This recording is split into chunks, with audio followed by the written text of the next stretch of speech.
एक व्यक्ति से कहा, भैया आज अष्टमी है, अष्टमी के दिन तो एक आसन किया करो। नहीं नहीं, अपन नहीं करते एक आसन, ना आठे देखे ना पांचे, ना आठे देखे ना पांचे, रोटी देखे देखे नाचे। जैसे ही रोटी दिखे और नाचे, हाँ ला लो। ना अष्टमी दिखाई दे रही, ना पंचमी दिखाई दे रही, ना आटे देखे पांचे, रोटी देखे नाचे। तो उग्र तवार्णम ऐसे मुनि महाराज तो उग्र तपस्वी है, जो एक उपवास किया फिर एक पारणा की। अब बोले अब एक उपवास से मन नहीं भर रहा है, 2 उपवास करेंगे। 2 उपवास किए फिर पारणा की, फिर बोले 2 से नहीं अब 3 करेंगे। फिर 3 उपवास किए, फिर एक बार आहार लिया, फिर बोले 4 करेंगे। ऐसे करते करते करते करते एक दिन ऐसे आ गए कि एक आहार करेंगे और 6 महीने के उपवास करेंगे, और 6 महीने का उपवास करके फिर 6 महीने उपवास करेंगे। उपवास करके आहार करके 6 महीने के बाद एक आहार करेंगे और फिर 6 महीने उपवास करेंगे। उग्र तपस्वी मुनि महाराज कहलाते हैं। 1 के बाद 2 के बाद 3 के बाद 4, ये नहीं है 1 किया, 1 में ही तो तारे नजर आ जाते। दिन में ही तारे दिखने लगते हैं 1 में। देखो तो अपने आप चेहरा बता देता आज उपवास है। अपने ना उठा जाता है, ना चला जाता है, ना चढ़ाई तक नहीं उठती, फिर ऐसे ही पटक देते, ऐसे डाल दिया ऐसे गिर पड़। तो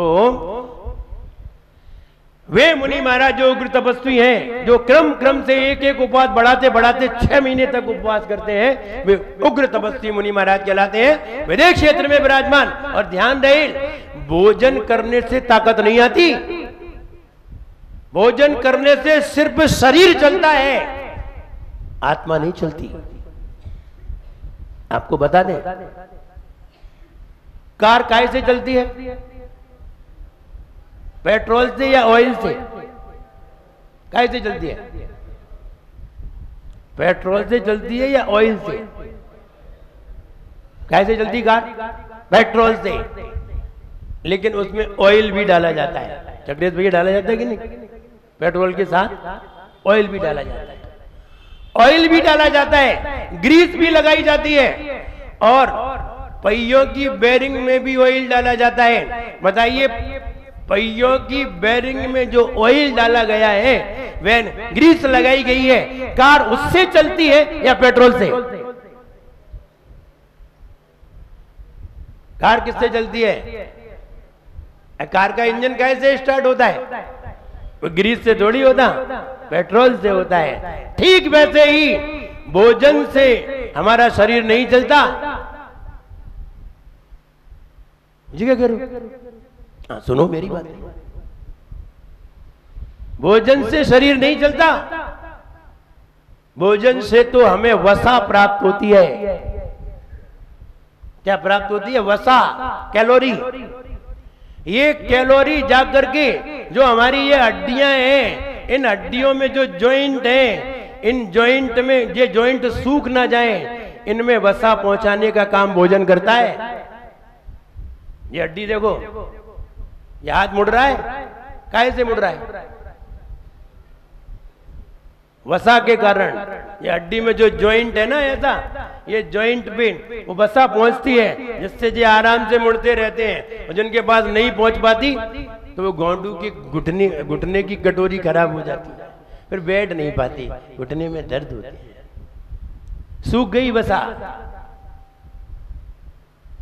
सूख गई ना। तो भोजन सिर्फ वसा है, भोजन सिर्फ डीजल, भोजन सिर्फ ऑयल है जो बेरिंग में लगता है। भोजन से जिंदा नहीं रहते। हम जिंदा रहते हैं अपनी उम्र से, अपनी आयु से, वरना अनंत भगवान भी जिंदा रहते हैं सालों तक और पानी तक ग्रहण नहीं करते। काहे से जिंदा रहते हैं? भोजन से जिंदा नहीं रहते। भोजन से तो शरीर संचालित होता है। हम जिंदा रहते हैं अपनी शक्ति से, अपनी आयु से, और बिना भोजन किए शक्ति बढ़ती है। भोजन से शक्ति नहीं बढ़ती। वो तो इसलिए 3 दिन में एक बार आहार ले लेते हैं कि वो शरीर की जो उंगलियां हैं ना, ये कमजोर होने लगती हैं। ये हाथ के जो जॉइंट है ये कमजोर होने लगते हैं।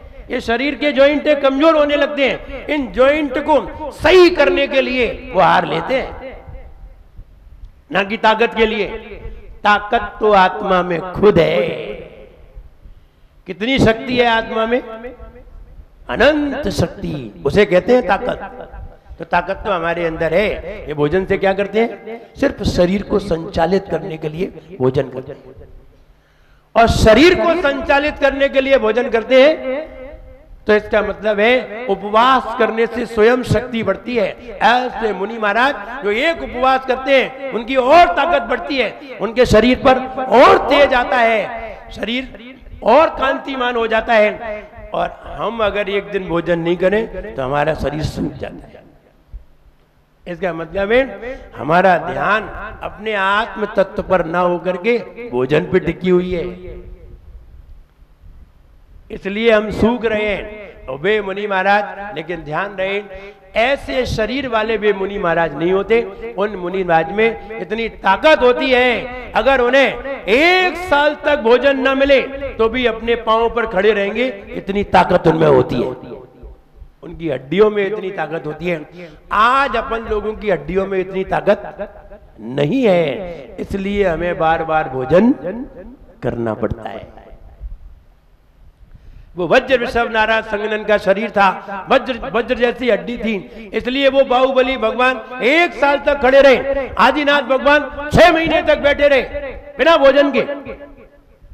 उस शरीर में, उस हड्डी में ऐसी शक्ति थी। आज हमारी हड्डी में इतनी ताकत नहीं है, इस कारण हमें बार बार भोजन करना पड़ता है। लेकिन एक बार भोजन में हमारा शरीर पूरा संचालित हो जाता है।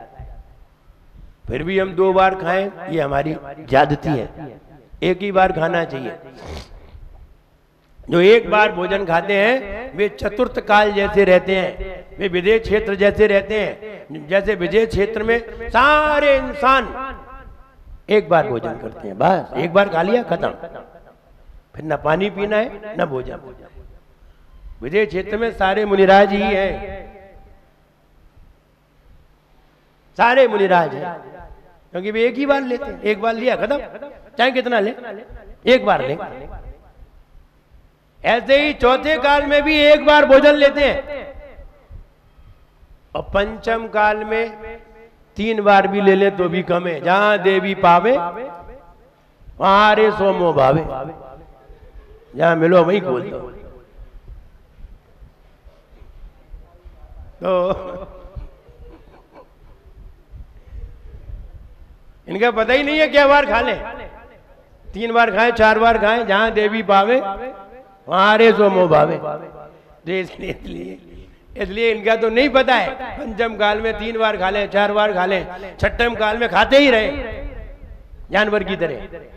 इसलिए चौथे काल में सिर्फ 1 बार खाते हैं, तीसरे काल में 2 दिन में 1 बार खाते हैं, दूसरे काल में 3 दिन में 1 बार खाते हैं, और पहले काल में 4 दिन में 1 बार खाते हैं। इतना सा, जितने जितने पापी होंगे उतना ही ज्यादा खाएंगे। जो व्यक्ति जितना ज्यादा पापी होगा वो उतना ही ज्यादा भोजन करेगा, और जो व्यक्ति जितना ज्यादा पुण्यात्मा होगा वो उतना ही कम भोजन करेगा। जो कम भोजन करता है अपने आप समझना चाहिए ये कोई देवगति से आया होगा, और ज्यादा खाता है तो समझना चाहिए कहां से आया होगा, नीचे से, वहां खाने को मिला नहीं, सब पूरा खा के जाएंगे। एक आदमी था, पेपर में आया था, उसका वजन था 458 किलो, और वो भोजन करता था 40 किलो एक दिन में। जानवर था, आदमी था, अब शरीर ही ऐसा था, उसमें उसे भूस भी खाना पड़ता था, 2-3 किलो भूस भी खाता था। तो कहने का मतलब ऐसे ऐसे आदमी भी है, कितना पापी आदमी होगा, 40-40 किलो खाना खाए, 10 आदमी का तो खाना खा लिया उसने। तो इसलिए जो जितना ज्यादा पापी होता है वो उतना ही ज्यादा खाता है। अगर घर में कोई खाने वाला ज्यादा आ जाए तो समझना चाहिए कहां से आया है, और अगर कोई कम खाता है और कम खा के संतुष्ट रहता है, खुश रहता है, समझना चाहिए देवगति से आया है। इसलिए वे मुनि महाराज जो उग्र तपस्वी मुनि महाराज हैं, विदेश क्षेत्र में विराजमान, उन मुनि महाराज को मेरा मन वचन कैसे प्रणाम होवे। ऐसे मुनिराज को प्रणाम करिए, आपके शरीर में भी ऐसी शक्ति प्राप्त होगी, आप भी उपवास करने लगेंगे। एक तपस्वी की सेवा करने से, तपस्वी को प्रणाम करने से, तपस्वी की वंदना करने से हमारे शरीर में ऐसी शक्ति पैदा हो जाती है कि हम भी उपवास करना सीख जाते हैं। वरना हमें कहाँ उपवास करना आते हैं, लोग कहाँ उपवास करते हैं, जैसे ही महाराजों की संगति में जाते हैं उपवास करना भी आ जाता है। इसलिए हमें महाराजों की संगति करके उपवास आदि करना चाहिए। आइए अर्थ देखते हैं, अर्थ देखने के लिए तैयार होते हैं। चित्र में देखिए आदिनाथ भगवान विराजमान, और बाजू में कौन है? बुद्ध। और बाजू में कौन है? विधाता। और बाजू में, और बाजू में पुरुषोत्तम। अलग अलग आचार्य महाराज देखिए दृष्टि दोष मिटा रहे हैं, दार्शनिक बना रहे हैं। दार्शनिक वो नहीं होता जो अच्छी अच्छी चीजें देखता है, दार्शनिक वो होता है जो मूल चीज को खोजता है, मूल चीज को खोजता है। जब एक वैज्ञानिक जा रहा था गांव में, रिसर्च करने जा रहा था, लेकिन एक जगह जाकर के वो रुक गया। बोले क्या हुआ? वो यद्यपि नीचे जमीन का भी वैज्ञानिक था, ऊपर का भी वैज्ञानिक, ऊपर भी देख रहा था, नीचे भी देख रहा था, सब तरीके से देख रहा था, लेकिन एक जगह जाकर के रुक गया। और रुक गया तो कहां रुका? जाकर के एक दरवाजे पर गोबर लगा हुआ था। क्या लगा था? गोबर, कंडा जैसा लगा रहता, उसमें कुछ सींकें लगी हुई थी। अब गांव में जैसी परंपरा हो, गोबर लगा हुआ था गोल और सींकें लगी हुई थी। अब क्या होता है ये तो अपन जानते नहीं, लेकिन गांव की जो परंपरा हो, तो वो वैज्ञानिक रुक गया। तो वैज्ञानिक के पीछे बहुत सारे लोग चल रहे थे, कैमरामैन भी चल रहे थे, बहुत सारे लोग भी थे। बोले क्या हुआ सर, क्या हुआ सर? तो बोल वो गोबर की तरफ देख रहा। बोला व्हाट इज दिस? अब बोले क्या बताएं, तो गोबर है। बोले ये तो गोबर है। बोले किसका है? बोले गाय का है। अब वो और टेंशन में, बोले बता तो दिया ये गाय का गोबर है, अब क्या टेंशन ले रहा है? अब वो बड़ा टेंशन में खड़ा। चलो सर, चलो सर, आगे चलो। अब वो वही खड़ा। बोले और क्या जानना है ये बताओ, फिर हम वो भी बता दें, आगे तो चलो। बोले नहीं नहीं ये गाय का गोबर है। बोले हाँ, वो गाय का है। बोले वो सामने खड़ा। अब वो फिर चिंता में, बोले अब ये और पूछ लो, यानी आपको क्या और पूछना है ये बताओ, फिर चले आगे। तो उसने कहा हम ये जानना चाहते हैं गाय ने ऐसा गोबर कैसे किया होगा दीवार पे, कैसे खड़ी हुई होगी दीवार पे, कैसे किया होगा कि दीवार पे जाके चिपक गया। माथा फोड़ा हो गया। ऐसे किया कैसे होगा गोबर कि सीधा दीवार से लगा, गोल, बिल्कुल गोल है। तो अब वो चुपचाप रहा। बोले अब आगे चलो, ये तो गाय ने नहीं किया, लोगों ने थापा। बोले ऐसे किया है, देखो ने गोबर उठाया और थाप दिया। बोले ऐसे लगा। बोले अच्छा ऐसे लगा, हम यही तो टेंशन में थे गाय ने कैसे किया। तो ज्यादा रिसर्च करने की भी जरूरत नहीं है। तो यहाँ बुद्ध, उधर विधाता और इधर शंकर, इधर पुरुषोत्तम। तो आचार्य महाराज कह रहे हैं भगवान और आदिनाथ भगवान की ओर देख करके कह रहे हैं कि कौन बुद्ध है। बुद्ध किसे कहते हैं भाई? बुद्ध की परिभाषा क्या है, डेफिनेशन क्या निकलेगी? बुद्ध की परिभाषा तो यही है, जो बुद्धिमान है, सबसे ज्यादा बुद्धिमान है, उसे क्या कहते हैं? बुद्ध। बिल्कुल सही बात। शंकर किसे कहते हैं? सम करोति इति शंकरः। सम करोति इति शंकरः। जो सम माने होता है सुख शांति, सम माने सुख शांति, और सम माने होता है समता, समान। सड़क वाला सा आ जाए तो समान, और शकर वाला सा आए तो सुख और शांति। सम और सम। सम माने समता और सम माने सुख शांति।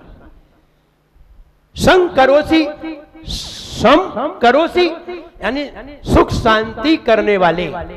जो सुख शांति को करने वाला होता है उसे क्या कहते हैं? शंकर। जो सुख शांति करने वाला हो शंकर, और जो बुद्धिमान हो उसे बुद्ध। और जो विधि बताए चलने की, उठने की, बैठने की, खाने की, सोने की, सारी विधि बताए उसे क्या कहते हैं? विधाता। और जो पुरुष पर्याय में सबसे उत्तम हो उसे कहते हैं पुरुषोत्तम। पुरुष धन उत्तम बराबर पुरुषोत्तम।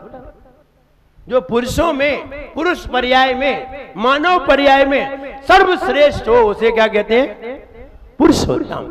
अब देखिए अब आचार्य आदिनाथ भगवान वो मानतुंग महाराज क्या कहने जा रहे हैं? बुद्धस्त्वम एव।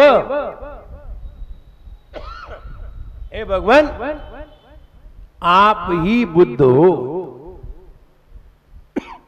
कौन? आदिनाथ भगवान की तरफ कौन देख रहे हैं? मानतुंग महाराज क्या कह रहे हैं? हे भगवान आप ही बुद्ध हो। बुद्धः त्वम एव। आप ही बुद्ध हो। You are Buddha. आप ही बुद्ध हो। विबुधार्चित बुद्धि बोधात, क्योंकि आपके अंदर संपूर्ण बुद्धि है। आपके अंदर केवल ज्ञान है, संपूर्ण ज्ञान है। आप ही बुद्ध हो और कोई बुद्ध नहीं है। हे भगवान आप ही बुद्ध हो क्योंकि आपको संपूर्ण ज्ञान है। लेकिन दूसरे बुद्ध को संपूर्ण ज्ञान नहीं हुआ, आपको ही संपूर्ण ज्ञान है, इसलिए आप ही क्या हो? बुद्ध हो। तुम शंकरा असि, आप ही शंकर हो। You are Shankar. भुवनत्रय शंकरत्वात्, भुवनत्रय तीनों लोक को सम करत्वात्, सम माने सुख। आप तीनों लोक को सुख देने वाले हैं, इसलिए आप ही शंकर हो। तीनों लोक को भुवनत्रय, तीनों लोक को सुख शांति करत्वात् माने देने वाले हो। आप तीनों लोक को सुख शांति करने वाले हो, इसलिए आप ही क्या हो? शंकर हो।